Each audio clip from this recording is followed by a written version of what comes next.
क्या आपको मालूम है झारखंड में मुसलमानों की आबादी कितनी है? यदि मालूम है तो क्या आपको पता है आखिर क्यों ईसाइयों की भागीदारी राजनीति में मुसलमानों से अधिक है? क्या ईसाई को राजनीति में आदिवासी पसंद कर रहे हैं? आखिर क्यों डीलिस्टिंग जैसे मुद्दे बीजेपी को इस चुनाव में फायदा नहीं दिला पाया? आइए आज इन्हीं तमाम सवालों का जवाब ढूंढने का प्रयास करते हैं। जोहार, मैं हूं गोविंद टप्पो और आप देख रहे हैं लोकतंत्र 19। इस बार के विधानसभा चुनाव में इंडिया गठबंधन की सबसे बड़ी जीत की सच्चाई यह है कि ईसाइयों ने उनका खुलकर साथ दिया। यही कारण है कि ईसाई विधायकों की संख्या मुसलमानों से दोगुनी हो गई। जबकि आबादी के हिसाब से देखें तो मुसलमानों की तुलना में एक तिहाई से भी कम ईसाइयों की आबादी है। वर्ष 2011 की जनसंख्या रिपोर्ट के आधार पर देखें तो झारखंड में 15% मुस्लिम और 4% ईसाई आबादी है, लेकिन मुस्लिम समुदाय इस बार 4 विधायक ही बना पाए, वहीं ईसाई समुदाय से 8 विधायक बने। यह आंकड़ा आरएसएस भाजपा को आत्ममंथन करने के लिए विवश कर रहा है। विवश इसलिए कर रहा है क्योंकि जिस मुद्दे के साथ बीजेपी झारखंड में चुनाव लड़ना चाह रही थी, उस मुद्दे पर उसे सफलता नहीं मिल पाई। इसका खामियाजा यह निकला कि 28 रिजर्व सीटों में से 27 पर इंडिया गठबंधन जीत दर्ज करती है, जबकि एक सीट पर भाजपा का खाता खुलता है। झारखंड में इस बार 30 आदिवासी विधायक जीत कर आए। आरक्षित 28 में के अलावा बाबूलाल मरांडी और कल्पना सोरेन सामान्य सीट से विधायक बने हैं। कुल मिलाकर देखें तो आदिवासियों के लिए आरक्षित सीट में एक तिहाई पर ईसाई नेता विधायक बने हैं।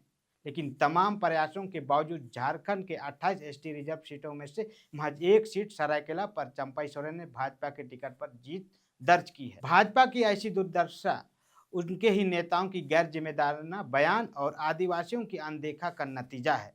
पार्टी जिन्हें प्रमुख नेता मानकर राज्य की जिम्मेदारी सौंपती है, वह सत्ता के मद में ऐसे चूर रहते हैं कि आगे की कल्पना भी नहीं कर पाते। आरएसएस ने अपने जिन बड़े नेता स्वयंसेवकों को साथी का दर्जा दिया था, सत्ता में आने के बाद बीजेपी उन्हें कार्यकर्ता मान लिया। लिहाजा जनता और भाजपा के बीच दूरियां बढ़ती गई। आदिवासी क्षेत्र से भाजपा जैसे जैसे करती गई, वैसे वैसे मिशनरियां हावी होती गई।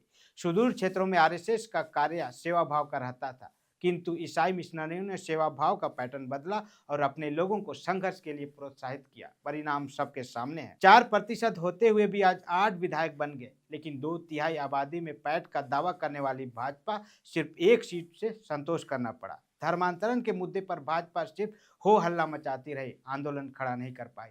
लेकिन मिशनरियों ने अपने समर्थकों को संघर्ष करना सिखाया, संसाधन दिया, साथ ही नेता पैदा किया। दूसरी तरफ अकूट संसाधन होते हुए भी भाजपा हाथ मारती रह गई। ऐसी असफलताओं के कलंक किसी एक नेता पर नहीं थोपा जा सकता। इसके लिए कमांडर के सारे सेनापति दोषी हैं, जो अपने ही प्रत्याशियों को हराने में लगे हुए थे। ऐसे नेताओं की सूची छोटी नहीं है। आत्ममंथन के लिए बैठ रहे नेता निष्पक्ष तरीके से अगर इस पर बात करेंगे तो भाजपा का कुछ भला हो सकता है। हालांकि फाइलों में गिनाएं तो भाजपा के पास काम अनगिनत हैं। प्रदेश की कमान मिलने के बाद बाबूलाल मरांडी 2 महीने तक पूरे झारखंड का दौरा करते रहे, सभा किए, लोगों को प्रोत्साहित किया, साथ ही आंदोलन भी किया, सरकार के खिलाफ माहौल तैयार किया, फिर भी नतीजा शून्य रहा। ऐसे में भाजपा पर सवाल खड़े हो रहे हैं कि आखिर डीलिस्टिंग जैसे मुद्दे में आदिवासियों ने बीजेपी का साथ क्यों नहीं दिया?